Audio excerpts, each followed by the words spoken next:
Alright guys, so my name is Sam. Today I'll be showing you how to make coffee with a French press.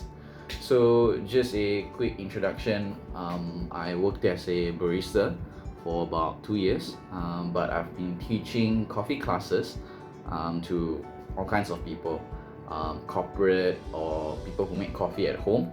So yeah, it's been I think 4 to 5 years now, been doing that.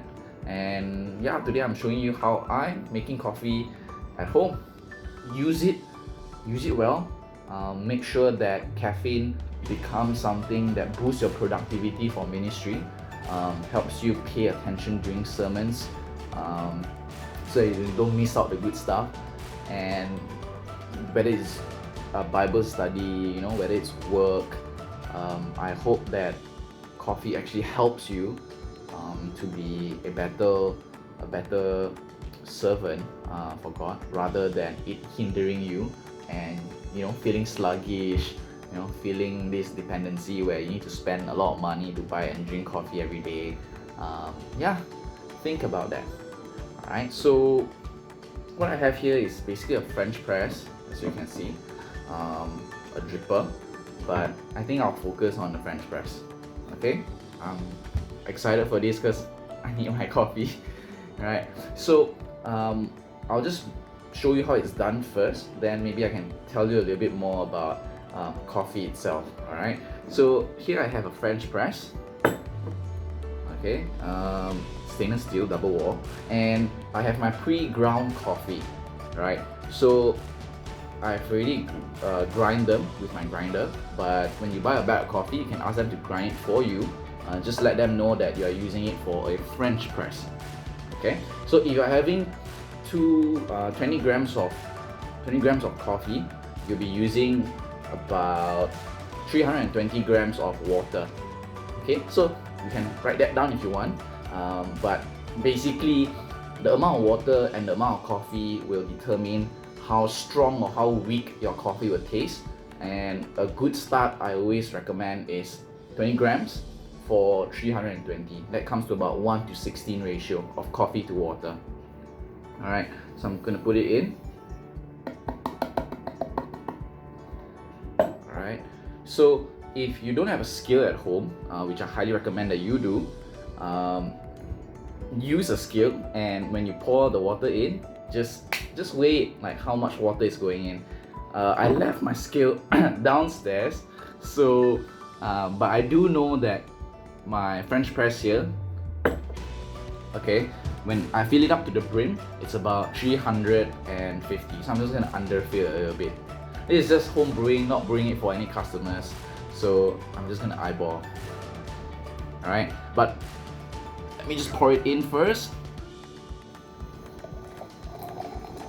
So when you pour it in, make sure you get all the coffee wet. Alright, you don't want to have any dry patches in it. Okay, and after I fill it up, what you realize is that there's going to be a crust form at the top of the surface, and that's because all the coffee grounds now wet, they all surface to the top, right? And they are showing this like getting bubbly, because fresh coffee, you have a lot of gas in it, and by putting water together with it, it will start releasing them. So what you want to do for a good extraction or good brewing, you just take a spoon, just give it a nice gentle push around, left right.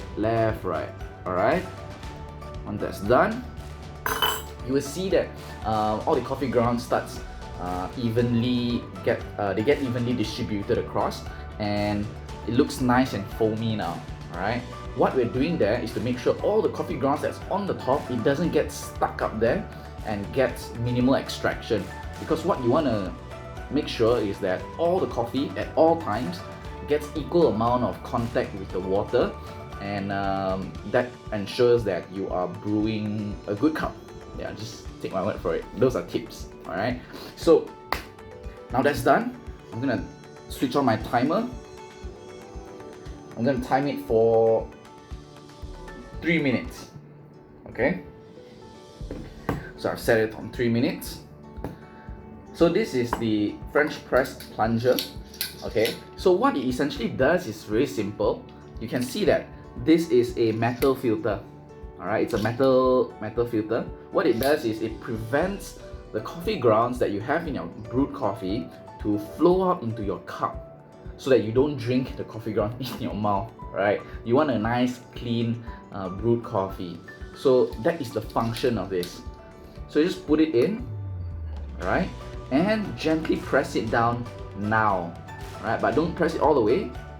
Press it down almost to the end, and you just leave it.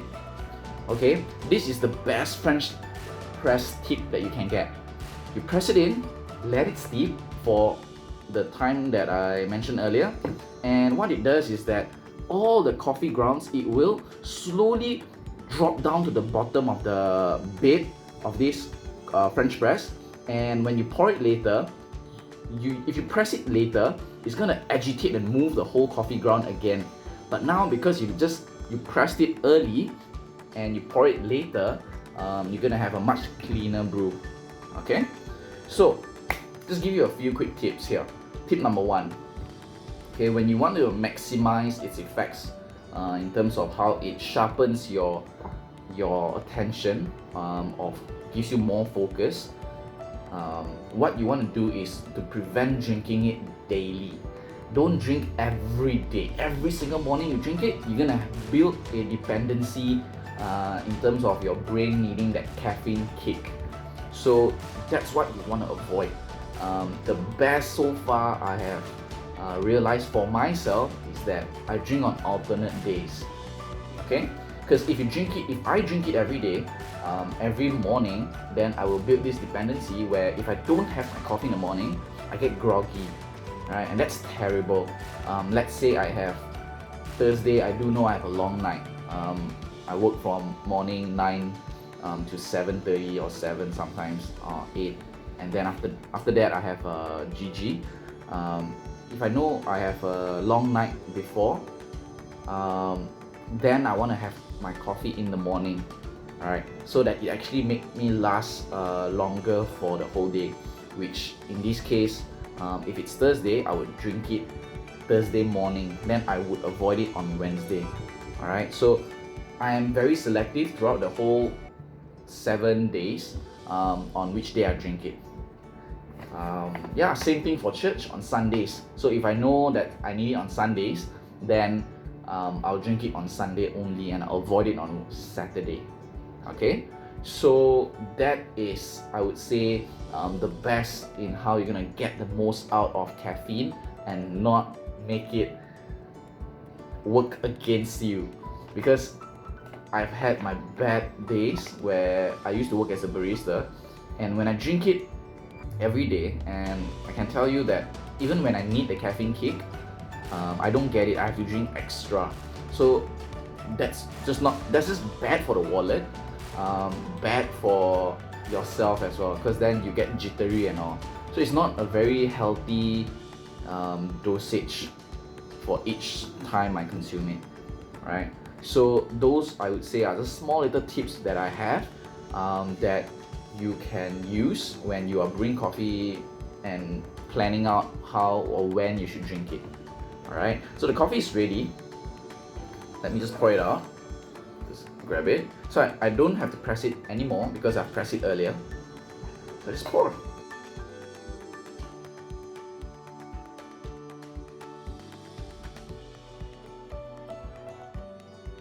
Okay, so as I said, so you can see here the measuring cup. Can you see it? It's about 300 grams of output. Alright, that means I did pour roughly the right amount of water earlier.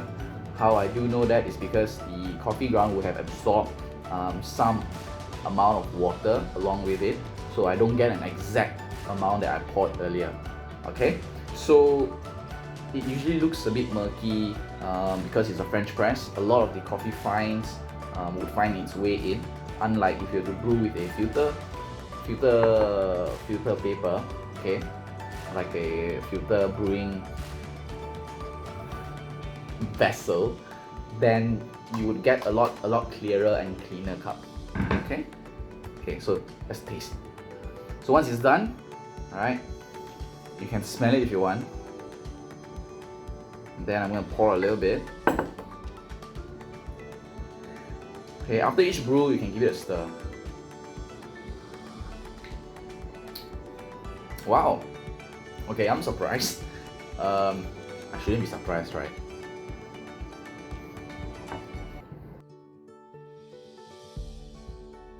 Now, how you judge a cup is simple. 3 things you bear in mind: acidity, acidity, sweetness, and bitterness. Usually, people are sensitive to bitterness. If it's too bitter, you can just cut short the brewing time. So if you're brewing at 4 minutes, you want to try with a 3-minute. If it's too bitter, well, if it's too sour, what you want to do is extend the brewing time. Instead of 3 minutes, you want to go to 4 minutes. So that's the flavor spectrum, right? You have acidity, sweetness, which is the flavor, it's balanced here, and then you have bitterness. All right, so it's a line, it's a linear line. If it's too bitter, you want to extract it less. If it's too sour on this side, you want to extract it more. And yeah, how you extract more or less depends on how long you steep it for, like I said earlier lah. All right, so that is the whole short tutorial on how to make a coffee at home. I hope that helps. So that's it. Thank you.